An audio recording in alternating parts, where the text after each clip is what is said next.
राजस्थान में विधानसभा चुनाव होने के बाद भाजपा की सरकार बने हुए 9 महीने से ज्यादा का वक्त हो चुका है।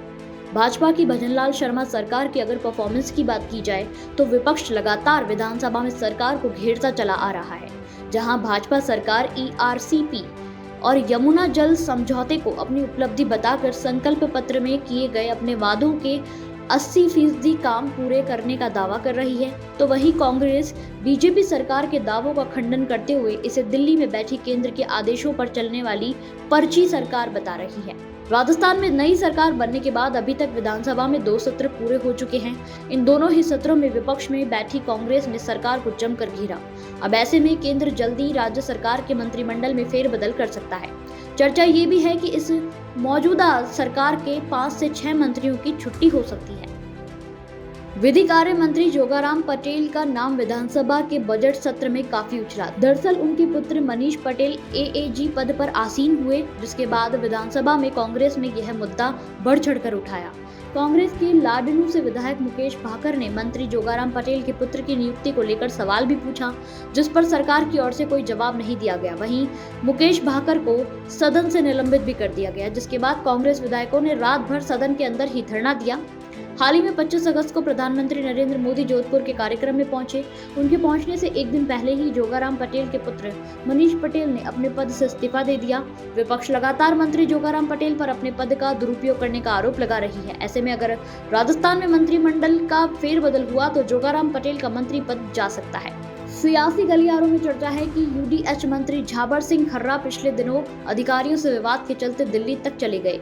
वहां जाकर उन्होंने केंद्र से अधिकारियों की शिकायत तक कर दी। साथ ही केंद्र को यह भी जता दिया कि अगर अधिकारियों पर वह रोक नहीं लगा सकते तो उनका मंत्री पद वापस ले लें।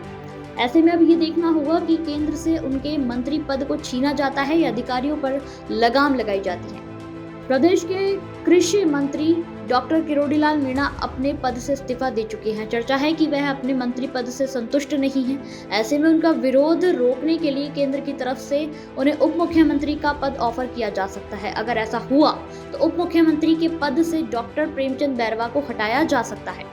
राजस्थान में भाजपा की सरकार बनने के बाद कृषि मंत्री के रूप में डॉक्टर किरोड़ीलाल मीणा ने शपथ ली थी। उनके कद को देखते हुए लोकसभा चुनाव में प्रधानमंत्री नरेंद्र मोदी ने उन्हें प्रदेश की कई सीटें जिताने की बड़ी जिम्मेदारी भी दी थी, लेकिन लोकसभा चुनाव में दौसा की सीट पर बीजेपी हार गई, जिसके बाद डॉक्टर किरोड़ीलाल मीणा ने अपने मंत्री पद से इस्तीफा दे दिया। ऐसे में केंद्र सरकार उन्हें मनाने के लिए या तो कोई बड़ा पद दे सकती है या फिर उनका मंत्री पद पर से इस्तीफा स्वीकार कर उन्हें हटा सकती है। सियासी गलियारों में चर्चा है कि 2 बार सांसद, 1 बार केंद्र में मंत्री और वर्तमान में राजस्थान सरकार में मंत्री रहे एक वरिष्ठ नेता को भी अपने मंत्री पद से हाथ धोना पड़ सकता है। चर्चा है कि उनकी शिकायत खुद मुख्यमंत्री ने केंद्र सरकार से की है। मुख्यमंत्री का कहना है कि उनके कार्यक्रम में ये मंत्री शामिल नहीं होते। वहीं अपने भाषणों में मुख्यमंत्री और उनकी परियोजनाओं का जिक्र तक नहीं करते। अपने भाषणों में सिर्फ अपने कामों का जिक्र करते हैं। ऐसे में अगर सच में मुख्यमंत्री ने इस मंत्री की शिकायत की है तो उन्हें भी अपना पद गंवाना पड़ सकता है। ब्यूरो रिपोर्ट्स, लोकल पत्रकार।